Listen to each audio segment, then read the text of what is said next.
એવી ખેતી વિશે વાત કરવા જઈ રહ્યો છું કે જે એકવાર ઇન્વેસ્ટમેન્ટ કરવાથી, એકવાર પદ્ધતિસર પ્લાન્ટેશન કરવાથી 7 થી 8 વર્ષ સુધી જેમનો કન્ટિન્યુ પાક આવ્યા કરે એવા એક ખેતી વિશે હું તમને વાત કરવા આવી રહ્યો છું. નમસ્કાર મિત્રો, મારું નામ છે લક્ષ્મણ બારૈયા અને આજે હું તમને ડ્રેગન ફ્રૂટની ખેતી વિશે માહિતી આપવા આવી રહ્યો છું. ત્યારે મારે ખાસ એવા મિત્રોને જાણ કરવી છે, એવા મિત્રોને માટે વાત કરવી છે કે જે યુવાનો છે, જેમની પાસે જમીન છે, જેમના બાપ દાદાઓ ખેતી કરે છે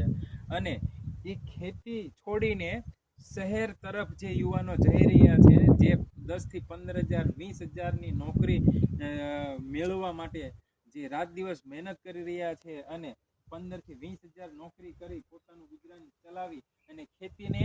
તર છોડી રહ્યા છે, જે ખેતીને એક વ્યવસાય તરીકે નહીં પરંતુ એક સામાન્ય ગણાવી રહ્યા છે. તો મારે ખાસ એવા મિત્રોને કહેવું છે કે તમે, આપણો દેશ જે છે એ કૃષિ પ્રધાન દેશ છે અને આ ખેતીની અંદર જો તમે પદ્ધતિસરની ખેતી કરશો તો આ ખેતીની અંદરથી તમે પુષ્કળ કમાણી કરી શકો છો. મિત્રો, મારે તમને એ દ્રષ્ટિએ વાત કરવી છે કે આ ખેતી છે એ ખેતી તમે એક બિઝનેસ તરીકે તમે જો એક યોગ્ય પદ્ધતિસરથી યોગ્ય માર્ગદર્શન મેળવીને જો તમે તમારી પોતાની જમીન અથવા તો અત્યારે તો એવો ઘણો ટ્રેન્ડ ચાલી રહ્યા છે, મોટી મોટી કંપનીઓ જે છે એ ફાર્મિંગ, કોન્ટ્રાક્ટ ફાર્મિંગ કરીને જો લાખો રૂપિયાનું